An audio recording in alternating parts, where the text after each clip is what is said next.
every other child has gotten a phone at age 10, so your child's gotten one too, and now you realize it's doing them real damage. National level statistics about rising depression, anxiety, social isolation, self-harm, all of these things have jumped markedly since 2012, which is really the year where social media went mobile. Dreams that eat children. Why did you write this book? This was probably about 8 years ago. I was on an MTR train in Hong Kong. I was scrolling on my phone. I stopped for a minute and I looked around and firstly noted all the other people on their phones. And then I noticed a couple, the man and woman, they had their arms around each other, and she was looking at him with this deep longing. Instead of reciprocating that look, he was gazing over her shoulder where he had his phone and he was playing some kind of game. Hello, I'm Aaron Pang, the host of Transform with Purpose podcast. About a few years ago, I started spreading inspirations and positive messages through my books, podcasts, and conversations with inspiring leaders. If you also feel like our world needs more positive energy and you've been inspired by our content, please consider subscribing and join the next conversation. I would like to thank today's sponsor for this episode, Max Luxury Tea. Over here, you can see 3 of their unique flavors. We have Earl Grey, decaf breakfast, and also cucumber and watermelon tea. What I love about this company is that 100% of their products are biodegradable, from their tea bags, strengths, all the way to their packaging. If you'd like to try their tea, I'll also stick a link in the description so you can order directly from their website.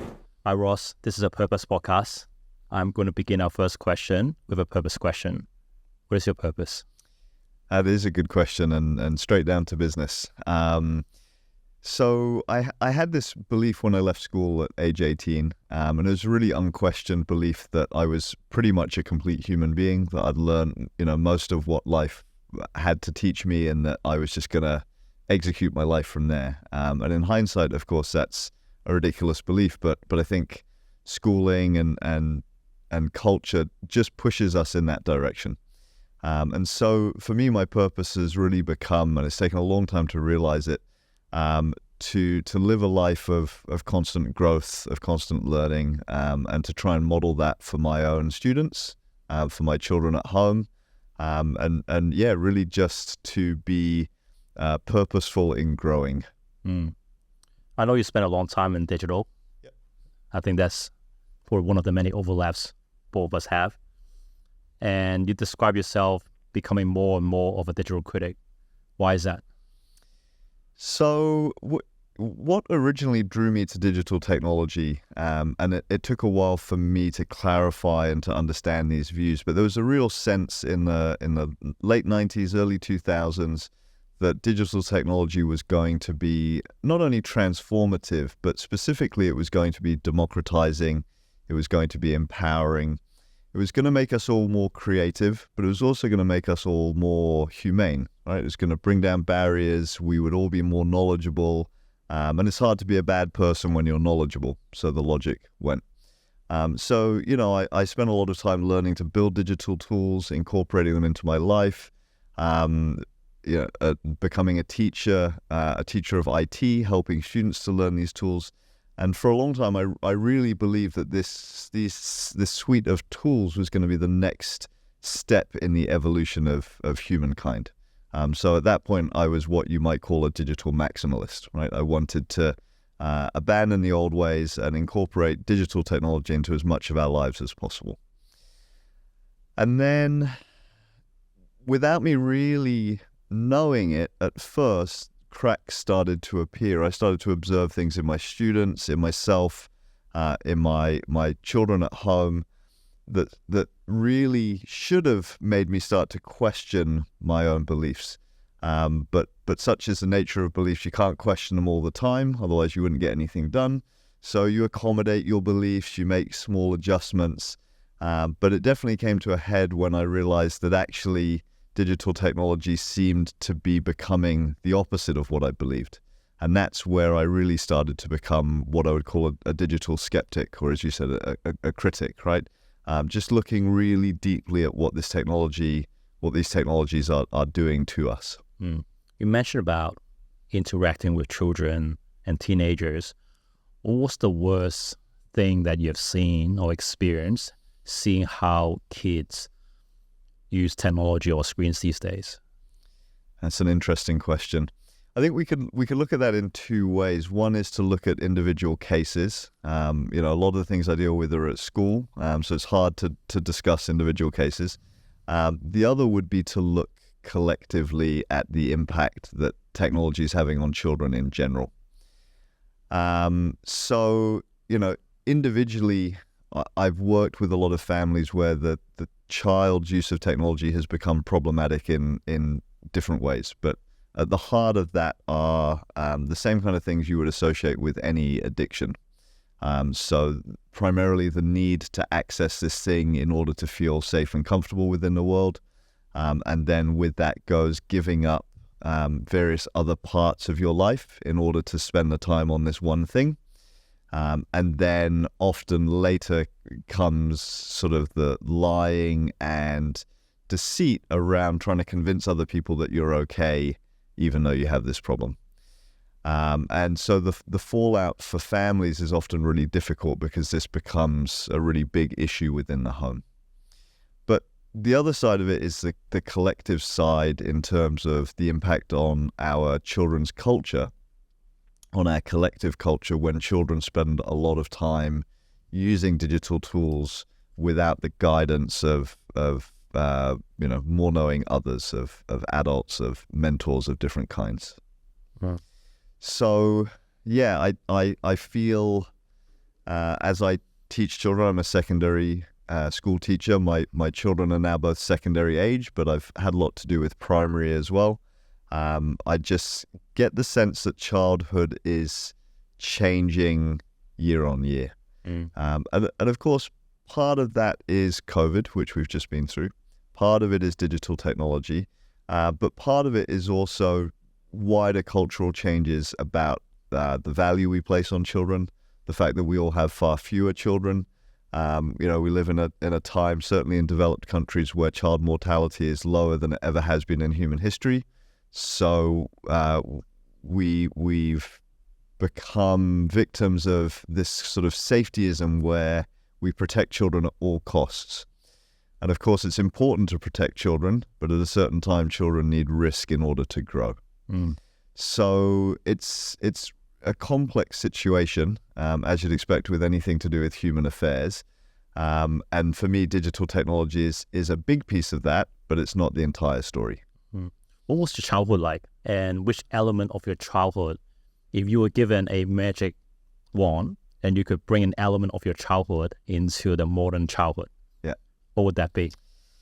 That's brought an instant smile to my face. So I grew up here in Hong Kong. My lifestyle was unusual in a lot of ways that might be familiar to expat kids or third culture kids. But in a lot of ways, I had a typical childhood of the 1980s, recognizable to kids from the sort of 70s, 60s. And that was just running around a neighborhood with a group of other kids. And looking back, I can see how my parents, especially my mum, how they facilitated that by teaching me how to be safe and then letting me out for longer periods over longer distances, whilst trying to give me the values to make good decisions. And of course, I made a lot of bad decisions, right? But you can't learn how to make good decisions without making bad decisions.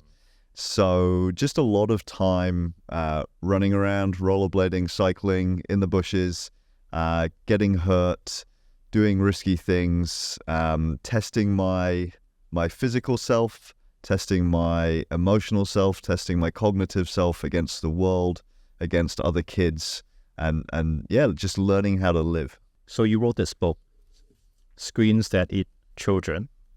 Why did you write this book? So I had this tipping point a few years ago, to borrow the words of Malcolm Gladwell, where I was on an MTR train in Hong Kong, and I was scrolling on my phone, and I stopped for a minute and I looked around the carriage and firstly noted all the other people on their phones, right, which is unavoidable. This was probably about 8 years ago. And then I noticed a couple in an embrace, and the man and woman, they had their arms around each other, a little bit younger than me. And she was looking at him with this deep longing, right? This really human expression of the biological drive that we all have to find mateship and to reproduce. And as I looked at him, I realized how different his technology had made him because instead of reciprocating that look, he was gazing over her shoulder where he had his phone and he was playing some kind of game. And in that moment, all of the inconsistencies that I'd found in my own story that I mentioned earlier about digital technology and our cultural story, it just all manifested and coalesced into this sudden realization that, wow, these technologies are more powerful than I had ever imagined. Here they are undermining hundreds of thousands of years of human evolution and changing some of our basest behaviors. Once I came to see that, I really had no choice but to revisit a lot of really cherished foundational beliefs that I'd held. What did technology mean to me? What was I doing as a teacher? What did I want as a parent? And so it led to a time of real soul searching, right? And like any paradigm shift might, having to get rid of certain things about yourself and reinvent yourself. So I did a lot of reading. I did a lot of thinking. I spoke to colleagues. And at some point, we realized at school that we really had to rewrite our IT policy. We really had to do things differently. The scene around us, the landscape that our children inhabited had just changed so much. So in the process of doing that reading and research, I began to do public speaking on the topic. I began to help parents who were now really struggling with their children's phone use, with their own phone use. And so at some point, I had amassed more knowledge than I felt I could transmit in a presentation. And so, the idea came to me that, I think putting this in a book, telling a long-form story very deliberately with research would be good for my own thinking, but it'd also be something that would be nice to share with those in my immediate community, but also beyond that. So that was an example where you were riding on an MTR train and supposedly there was going to be an intimate interaction between a couple, but the man was distracted. Correct. By the smart device that he was holding on his phone. So why is this topic so important? So it's easy as human beings, so much of our thinking, so much of our action is framed by our culture. And if we didn't have those culture and all of the technologies, the material technologies, the cognitive technologies, the social technologies, if we didn't have all of that framing, we wouldn't get anything done, right? We would spend all of our time trying to understand the great complexity in which we live. So we need all these shortcuts, right? We need the technologies, the scripts, the routines, the finger feel, the heuristics. And we get that from our parents, and we get that from school, and we get it from our wider culture. And this is why we need philosophers and poets and deep thinkers in order to question those unquestioned things. Because we can't all do that work all the time. It would be disabling. So I really feel like I've been lucky in my life in that I've met a lot of interesting thinkers. I've had some real mentors. I've been encouraged to read deeply, and all of that sort of came together to make me question the time in which we live. And it's tricky because you might pine for an earlier time. Like people might say, well, Ross, you just want to return to your childhood, which of course is natural in some ways. But I also recognize that my own childhood is a construction of exactly the same forces as the time we live in now. And so this isn't rose-tinted glasses. This isn't nostalgia. This is an attempt to recognize what it means to be human, which is to be largely culturally and technologically shaped. And then to ask, well, what of our current culture? No culture is perfect. No human system is perfect. So let's take a critical look at our culture. And as I said earlier, the thing that I thought was going to make our culture better turns out to have made it, in my opinion, much worse. And so here we are at this strange point in time. We've invented these fantastically powerful machines. One of the things I mentioned in the book is if you go back to 1943, one of the first digital computers that was invented, ENIAC, it cost $7 million in today's money. It took up a space bigger than an average Hong Kong apartment, and it could do 500 mathematical operations per second, which far more than a team of well-trained humans. But it pales in comparison. Today you can buy a processor for $100 that will do billions of things a second. So we've lived over the last 70 years, but it's really accelerated in the last 30 years. We've lived through this time in which computer power has exploded, and we've come to use it to simulate and to mediate almost all aspects of our lives. And that moment on the MTR was a classic case of technology mediating, sitting between a human being and their experience of the world. And so I just feel like there's such a danger in just going with the culture and just letting it unfold, right? And just riding it like a wave. And I've come to realize that I am so lucky to be in a position cognitively to understand these things, but also that I've been taught to be sensitive to, the mood of the times.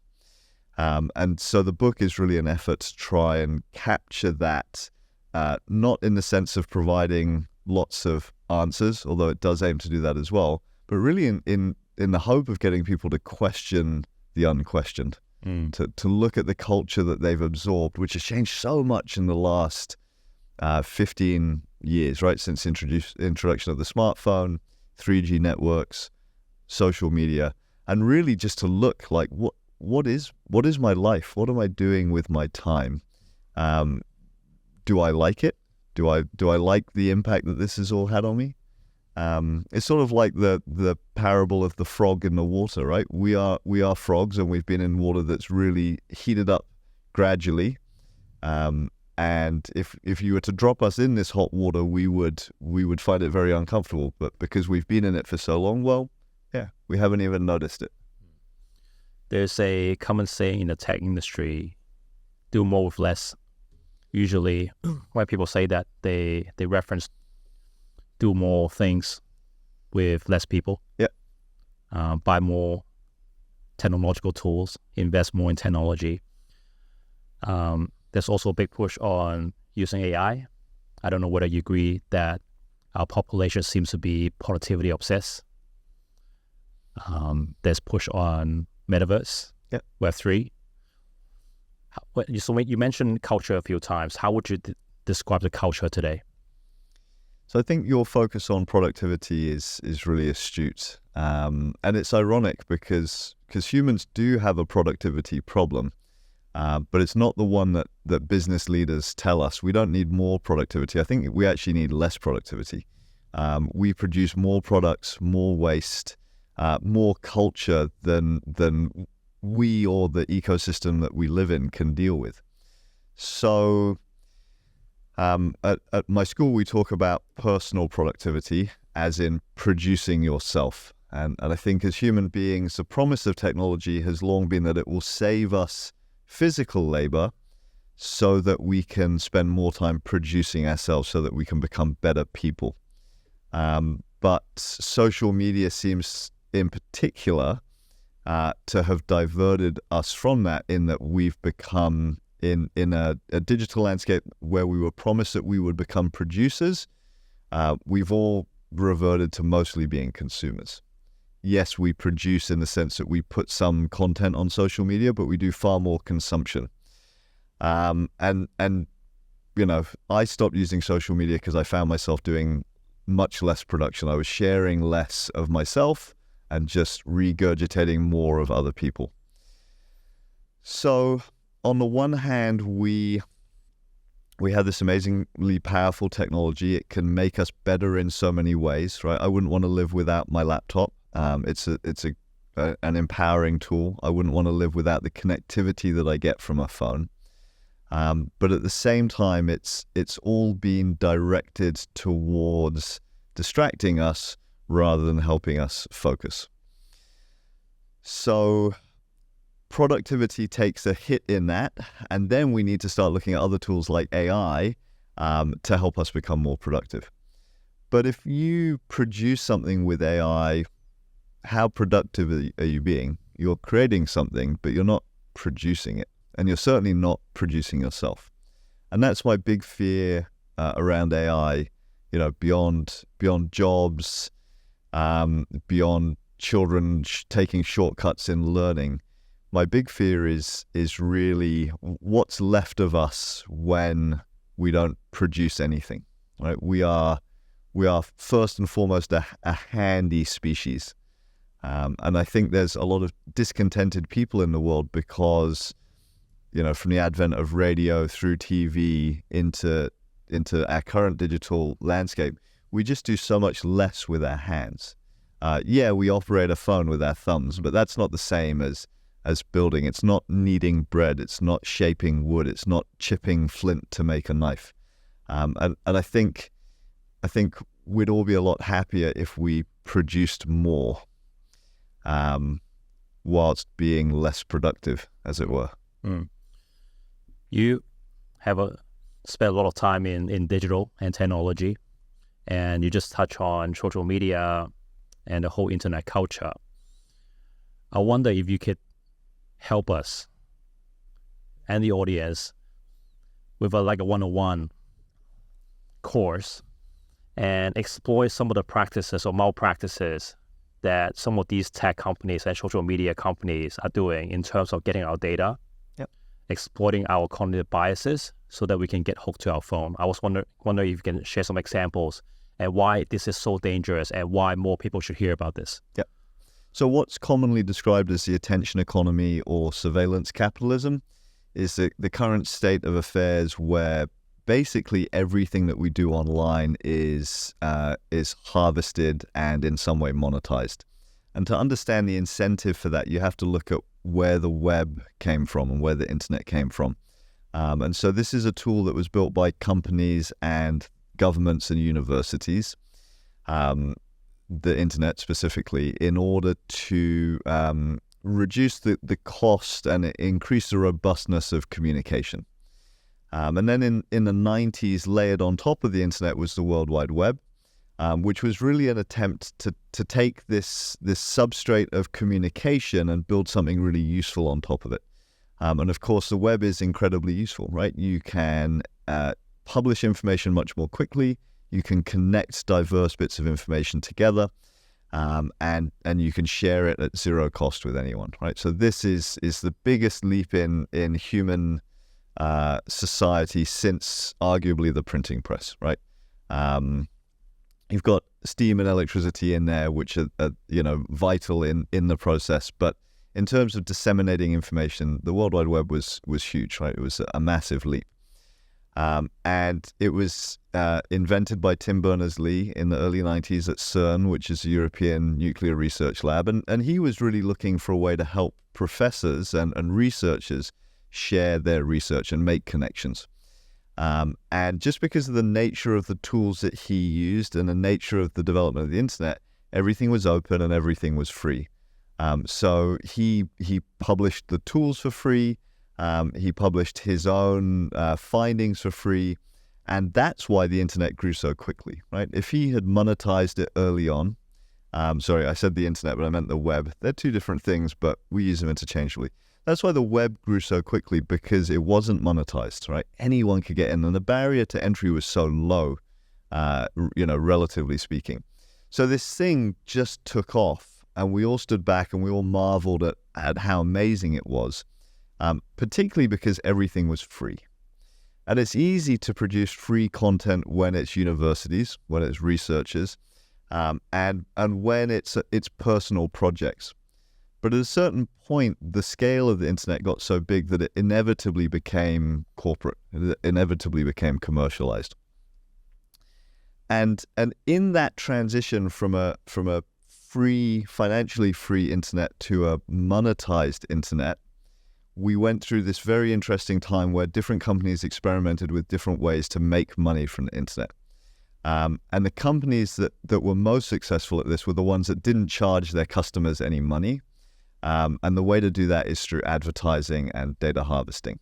And a lot of people just never really noticed the change, whereby, say, Facebook went from giving you this facility for free that was good for you to giving you this facility that was still free but needed to make a lot of money in order to support the facility. And so everything now is targeted at gathering as much of our attention as possible in order that we can be served as many adverts as possible, in order that we can create as much data as possible so that that data can be harvested and sold again to customized adverts. And so that to me is the key understanding about anything in the digital landscape at the moment, that you don't pay for a service, that service then you're not the customer of. So I like to tell anyone who will listen, you're not the customer, you are the product. You're being packaged up and sold to advertisers.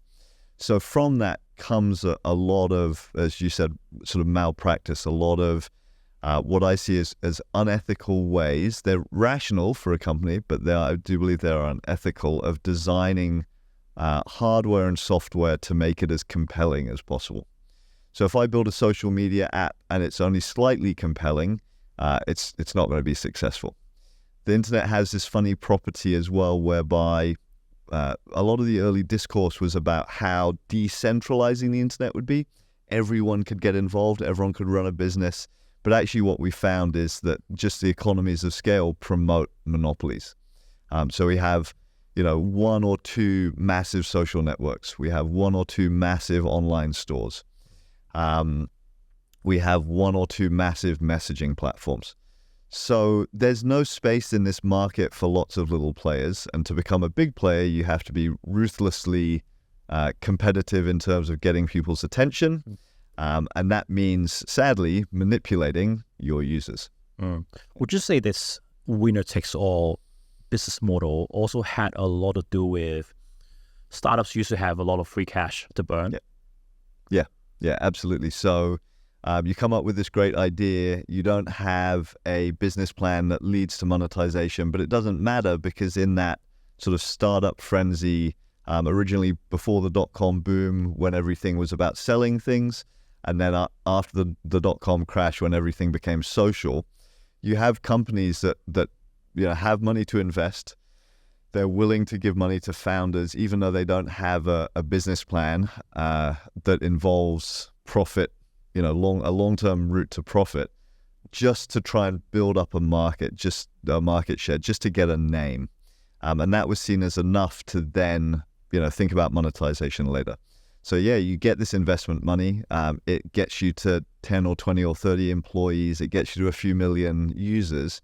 But then at some point, you have to then get the next round of investment, and you then have to repay that next round of investment.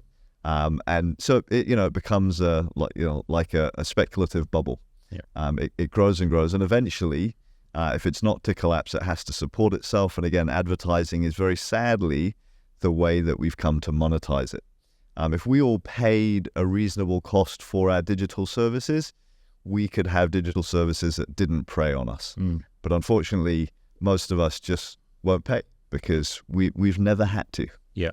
And I feel like once you're accustomed to free services, it's really hard to convince people why they suddenly need to pay unless you're providing additional value. And your sharing just now just reminded me of my experience working for one of the global startups. They're worth $10 billion now, Lala Move.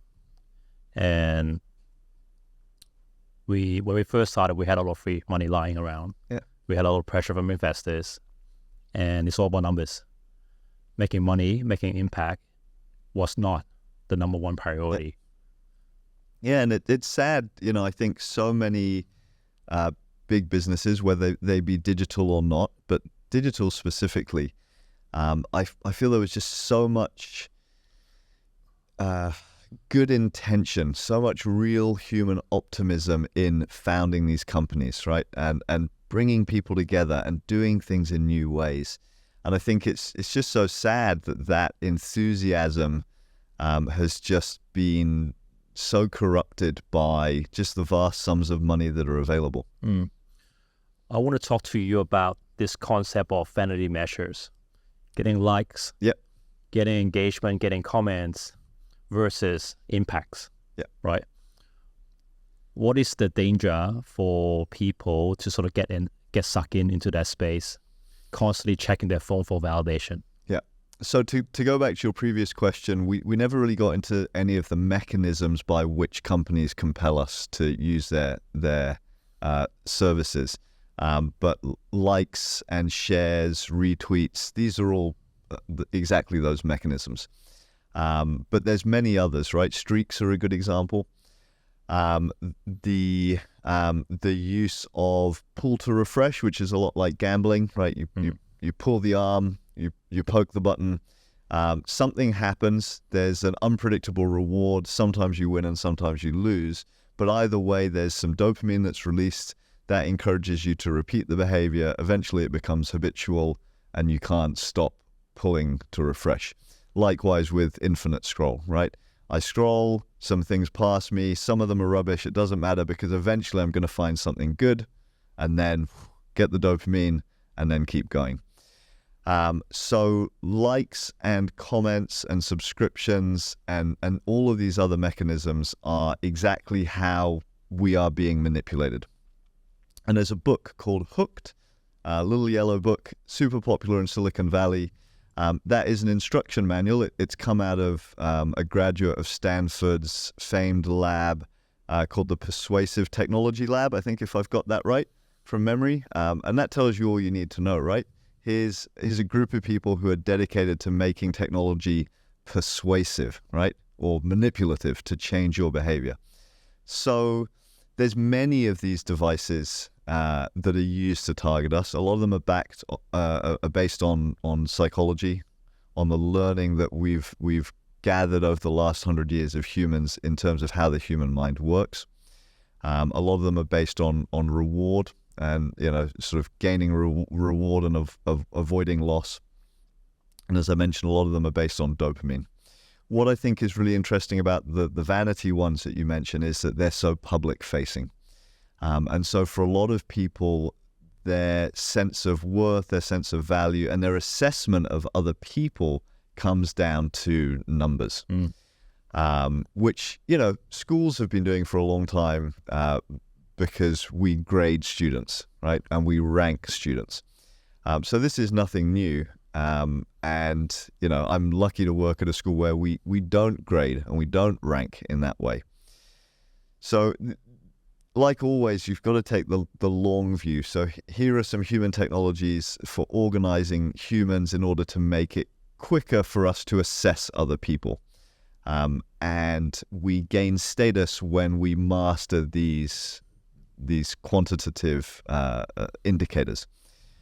What's really dangerous is that they are a shortcut that bypasses a lot of the human interaction that's vital in being a happy, healthy human.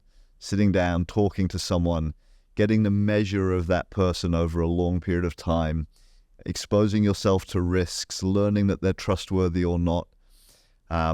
All of this online stuff just completely shortcuts or short circuits all of that traditional biology. And so it's really changed the nature of our culture. We've all become obsessed with these numbers. And again, it's one of the reasons why I left social media, because I found myself caught up in this game. I wanted more followers.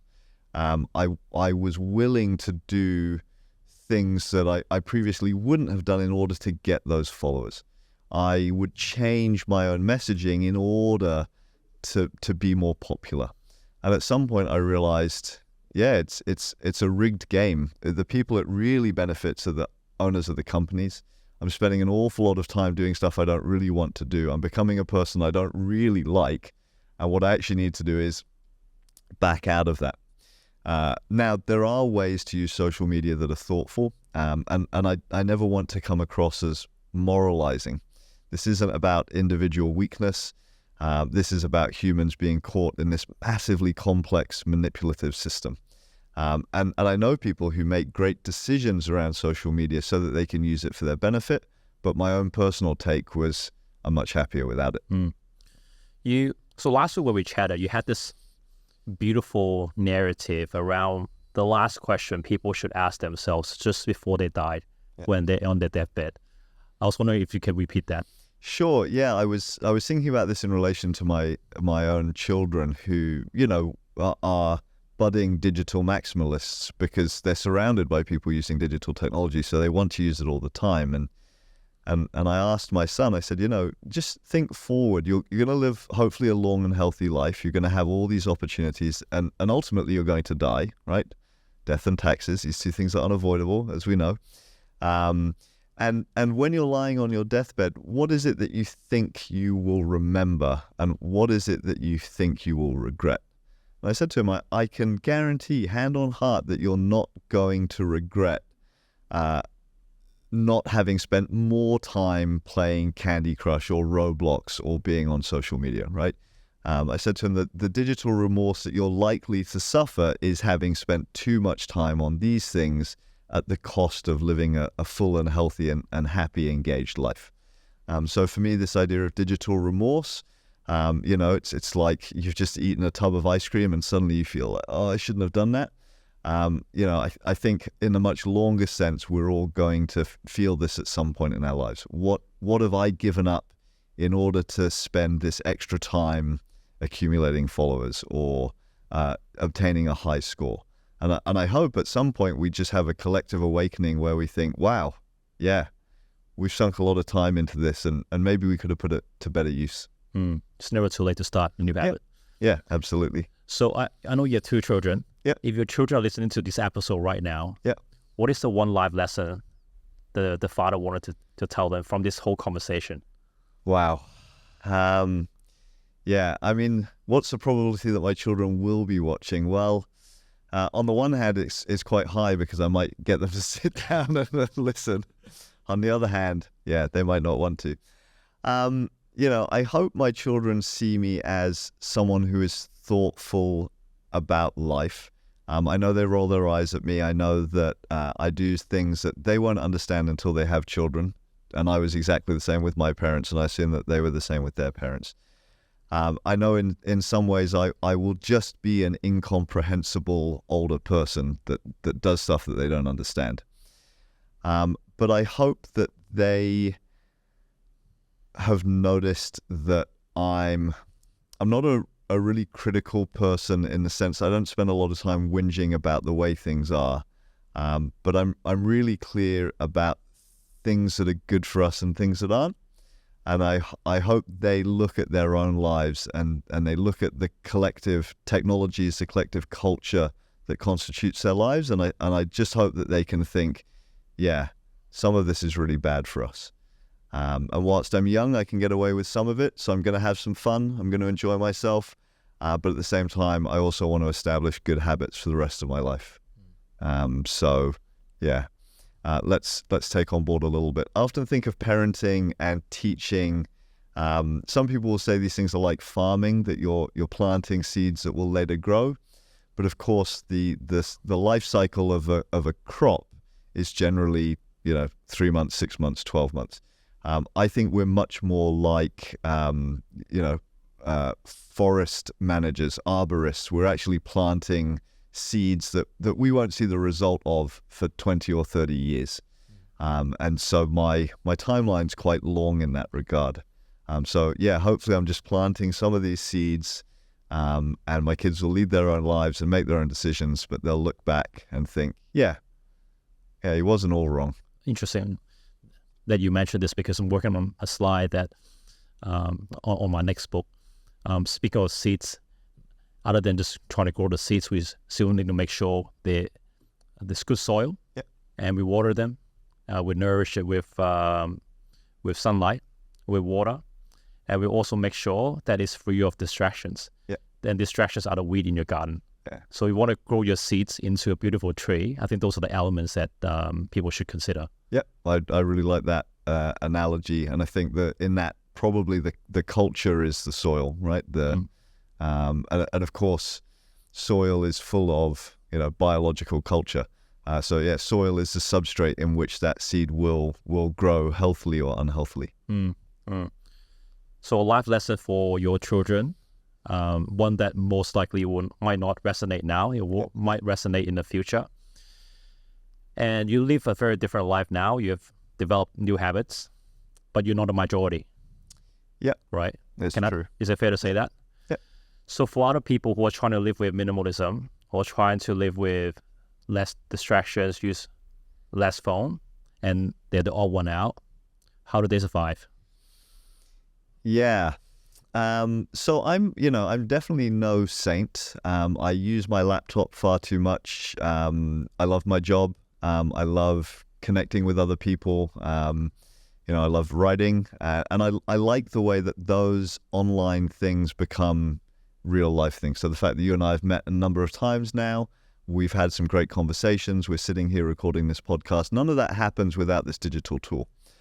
So I really value certain digital tools very highly, whilst trying to be conscious of not overusing them. I've taken a lot of steps to defang my phone. So it's black and white. It sets do not disturb automatically overnight. There's no social media. There's no games. There are only notifications from real human beings. So anyone can do those things. The first step is to identify that yes, I have a problem. Funnily enough, having talked about the MTR earlier and how that one pivotal experience happened on the MTR, there was another MTR experience, which was that one day I found myself standing on the platform, waiting for a train. I looked down to the end of the platform and I saw the train approaching. And in my brain, subconsciously, there was some kind of calculation that said speed of the train, distance. I've got enough time to take out my phone, check social media, and board the train. And I was halfway through that very automatic process when I realized, why am I doing this? I didn't consciously get out my phone. I didn't choose to do this. And so you have to realize, I have a problem. That might sound dramatic, but I don't mean it to, right? I've got a problem. I've got something in my life that I don't like. I'm doing things that I don't intend to. I'm running on someone else's script. Right? I didn't write this script. So as long as you can go through that step, and maybe the book or maybe this podcast or maybe some other stimulus helps you to get there, as long as you make that realization, then there are any number of ways to start chipping away at that problem. You don't need to beat yourself up. You don't need to feel like a bad person. You're not. You're stuck in this culture. The trick then is to find these, what Anna Lemke, who's the author of Dopamine Nation, which is an excellent book, what she refers to as self-binding strategies. Those are things that people with dependency and addiction problems do in order to prevent themselves engaging in these behaviors. So if you're an alcoholic, you don't keep alcohol at home, right? So what are the self-binding strategies that you can use for yourself, that you can use with your children in order to start affecting change? And of course, as parents, we're one of the most potent role models for our children. Unfortunately, in that, screens have changed a lot because another very potent source of influence has become YouTubers and gamers and online culture. So I think parents are slightly less potent than they used to be. But any negative thing that you do, your child will copy, right? They might not copy the positive things, but they'll copy the negative things. So look at yourself as a role model, especially if you're a parent, and ask yourself, what are the changes that I want to make and what are the concrete strategies that I can do better over the next year, right? It's not about abstinence. It's not about self-flagellation. It's, for me, going back to your purpose question, it's about growth, just gradual change over time. And I love how you share this recent example where you, again, on the MTR platform, but you've attained that level of self-awareness that you weren't on autopilot. But I felt that a lot of people are way too busy, that they go to their devices. They just don't have the space to self-reflect. And when you don't create that space to self-reflect, it's very hard to become aware of your behaviors and how your behaviors are manifesting in both your personal life and in social situations. Yeah, absolutely. Now, we did move away from the one question you asked about beating your own path. And I think about this in two ways. One way is that you can do your own thing quietly under the radar, and you don't have to make a big fuss about it. You can just slowly minimalize your reliance on these tools, and that need not get in the way of your job, your relationships. In fact, I think it's going to enhance all of those things. But you don't need to be a flag waving, I'm different, I'm doing this different thing. But in my experience, right from childhood, I've always been a bit different to other people. I think it's partly the way that I was raised. I think, I have a certain free childness to me where I question authority, yet I'm also terrified of it. And so, I walk this funny line between conforming and subverting. And I really think that there's a lot to be gained in life by visibly doing your own thing. And that, it's not for everyone, but I'm quite happy being different. It can be lonely at times. You have to have a thick skin when people, they might mock you, they might, try and counteract your arguments.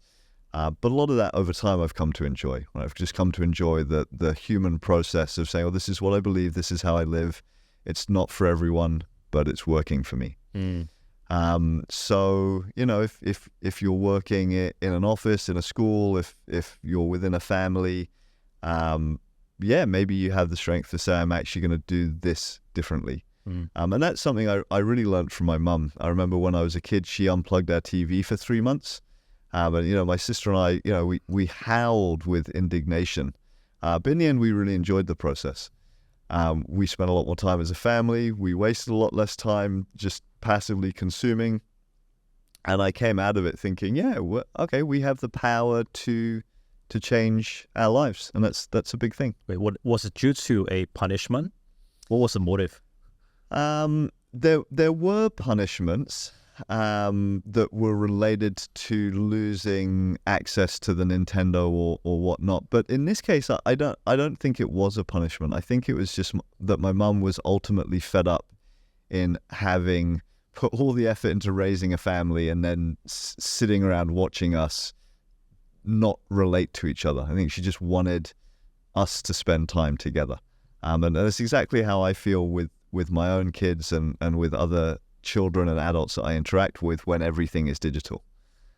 Sometimes I will give a lift to someone and they'll just spend the whole time in the car on their phone. And you think, well, we might as well not be together, right? So I think that was her, just her wanting for human companionship and healthy family life. Mm-hmm. You reminded me of one of my mantras from my father. He used to say that, he still says it now, everything done in moderation is okay, right? Whether you are enjoying a bit of digital detox, which I do now, every Saturday is a digital detox day for my family. And I even tell my children ahead of time that I'm doing this to just help me to become more present and spend more time with them.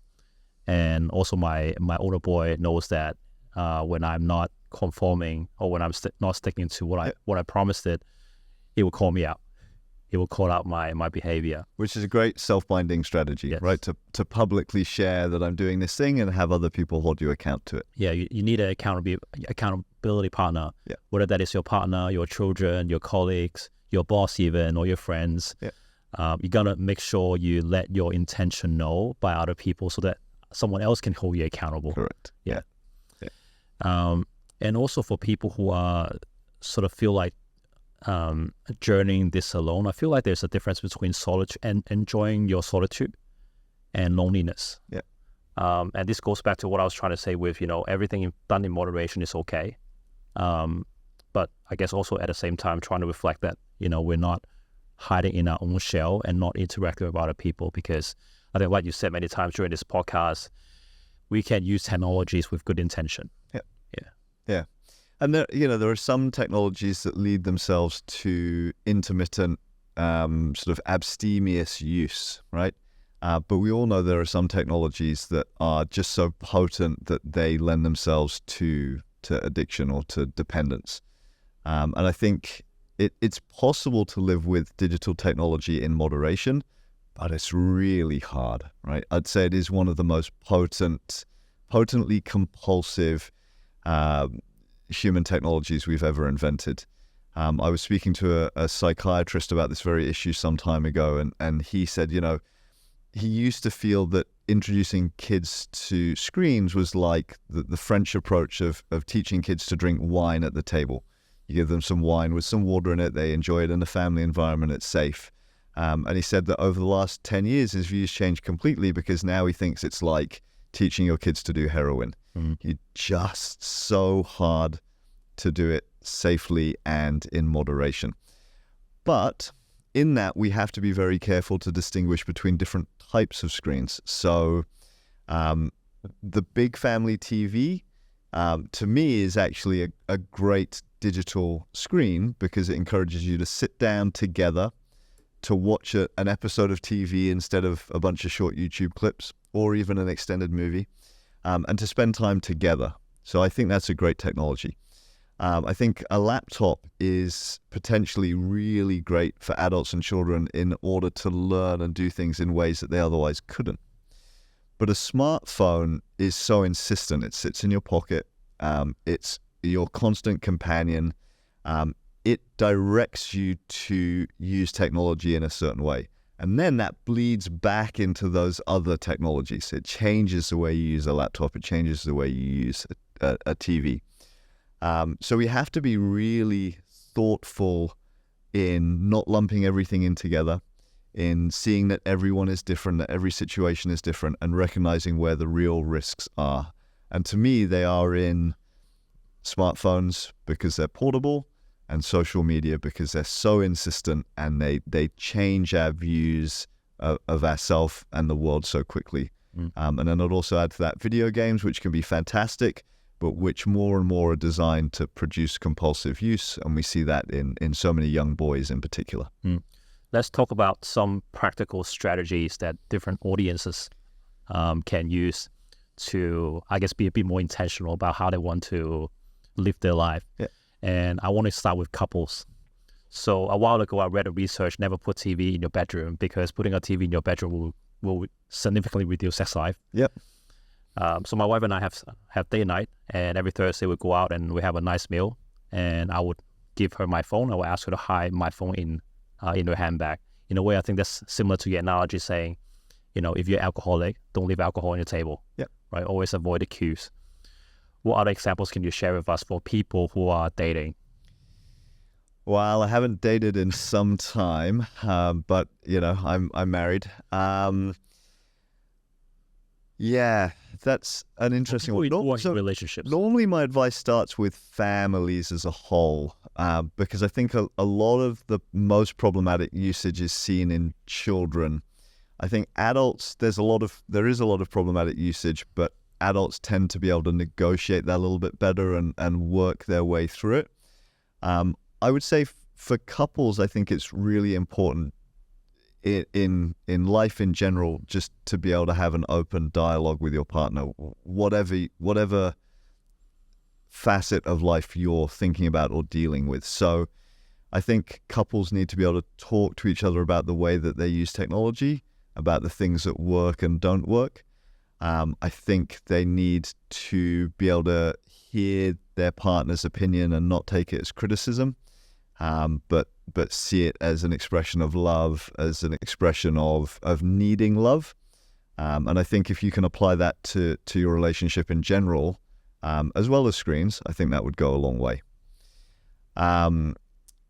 Most of my experience is with families, as I said, and we were discussing earlier before this session the way that often we see two different cases. One is where families with very young kids are looking to introduce devices, and how do we do that safely and sensibly? And the other one is families with older kids.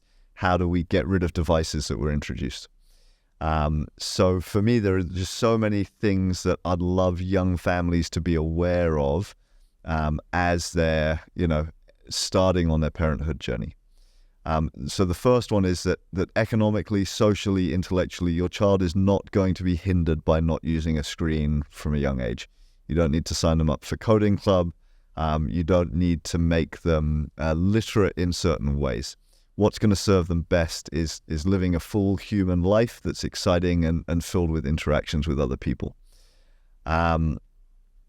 At some point, it's really nice to be able to sit with your child and co-view things with them. Sit down in front of a big screen, watch, Peppa Pig or Paw Patrol or whatever it is that your child wants to watch, but try and watch it in a situation that's free of adverts. Try and not just jump between YouTube videos. Try and show them sustained attention and talk about what you're seeing. And then at some point, your children are going to want to become more independent in using these tools. So, if you can afford it, have some subscriptions like Netflix or YouTube Premium, where kids can engage with content that is less ad-saturated. But always do that in a public part of the house where you can keep an eye on what the child is watching. Ideally, again, it's on a big screen. They don't have an iPad. They're not sitting on their own. They're definitely not in their bedroom. And here I'm talking about kids maybe 5, 6, 7. There's a limited amount of time. You can watch YouTube for 45 minutes. But as a parent, I'm going to be watching and I'm going to be discussing this with you. We're not making it taboo, but I'm going to ask you to be really thoughtful about what you're seeing. And you're not going to be wearing headphones, so I can also hear what's going on. And you have to be a present parent. I know that's really hard for a lot of families. You have 2 working parents. In Hong Kong, we have a culture of having helpers. And so there's all sorts of things that make that very difficult. And then as children get older, you have to be very careful about when a child owns their own device. Where does it live? Where is it charged? Again, they should never be using things in their bedrooms. So my son got a smartphone when he was 13. I really wanted it to be 14 or 15, but with Leave Home Safe, it ended up being 13. He can only use the device, from when he was 13 to 15, he could only use the device for 45 minutes a day in total. He couldn't use it before 7:30 in the morning or after 9:30 at night. It had no web browser, no social media, no games, just WhatsApp and a few utilities like MTR and things like that. And the most important thing was that he could take it out of the house with him, but when he was at home, it was plugged in at the charging spot, which is in a really public part of the house. It never went to his bedroom. It never went upstairs. We really had social control over the phone. And that was established through years of training in just the way that I've described. So it's complex, it's difficult. And again, this is why I ended up writing the book, because it's so multifaceted. It's so different for every family. But hopefully you can establish a critical home environment. And by critical, I don't mean criticizing your child. I mean thinking critically, so that you're always modeling, thoughtful reflection to your child. I know my son had one day approached my wife and I, and he said, "Did you know that in Germany they build houses out of bricks, but in America they're made out of paper?" And I said, "Oh, did you learn that on YouTube?" And he was like, "Yeah, how did you know?" And I said, "Did you learn it from a YouTube short?" And he was like, "Yeah." And I said, "Well, why do you think someone who's making a YouTube short, who wants to make it as popular as possible, might want to mislead you? And do you think houses in America really are made of paper, right?" And you could see right now, without these critical conversations, without kids having open dialogue with their parents, you're never going to see this part of your child's development. You're never going to be able to help them understand these strange side roads that they take, where you really want to bring them into some much more nuanced and critical understanding of the world. So, typical teacher's answer there for you. Very long, very involved, but hopefully lots of strategies. And then on the other hand, you've got parents of children where they've, every other child has gotten a phone at age 10, so your child's gotten one too, and now you realize it's doing them real damage, right? And the statistics are clear. national level statistics about rising depression, anxiety, social isolation, self-harm. All of these things have jumped markedly since 2012, which is really the year where social media went mobile. So you're seeing these changes in your child, and you want to roll some of this back. And to me, that's really tricky. It starts, as we said earlier, with good role modeling. You could buy a book about the topic, and you could read it visibly around the house, and you could mention to your child, wow, I'm learning all these things about about digital technology, and I'm starting to change myself. And at some point, I may well ask you to start changing as well. And then you follow the advice from the book, and you slowly introduce rules, being really aware that your child's identity is now shaped by this device, knowing that they have certain anxieties that they keep at bay using this device. So to just snatch it away from them could be really harmful for them, especially for a small number of kids that are really suffering psychological distress. It could be really disastrous. So you have to be thinking like 3, 6, 12 months of gradual changes, right? So yes, son or daughter, I've come to realize that this tool is really bad for you in a certain way. So we're going to experiment with some controls to try and help you to use it less during the day. We're going to start charging it at this spot overnight. You're never going to use it in your room. You don't want to do all of those things in one go. You want to introduce them gradually. Yeah. Really, for me, it comes down to what kind of family do you want to have, and how can you arrange digital technologies, but all technologies more generally, to make that happen. And that's been the nature of parenthood forever, right? There's a reason why young children don't drink alcohol. There's a reason why parents are thoughtful about when, at one point in the journey between childhood and adulthood, children are introduced to these things and how it's done. Same with swearing, same with driving cars, same with physical freedom in the world. It's our job as parents to scaffold those things in over time. Thank you, Ross. It's been a pleasure chatting with you today, learning about real purpose and why did you write this book, and some of the practical strategies that parents and individuals can develop so that they could have a healthier life. I ask all my guests to ask the audience a question that they can reflect. So given the opportunity, what's that single self-reflective question you would like to invite the guests to, so you would like to invite the audience to think about? I think I'd go back to the question you asked earlier based on our previous conversation. When you die, when you're on your deathbed, when you know that your limited time in this life is over, what is it that you will regret, and what is it that you wish you would have done differently? Thank you, Ross. Guys, again, this book is called Screens That Eat Children. It's written by Ross Parker.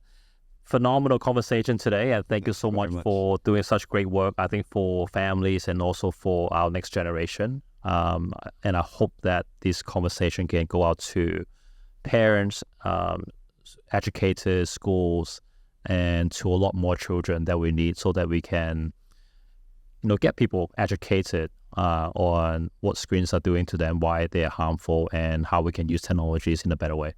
Couldn't agree more. Thank you so much for hosting, and yeah, it's been a lovely conversation. Thank you, Russ. Thanks.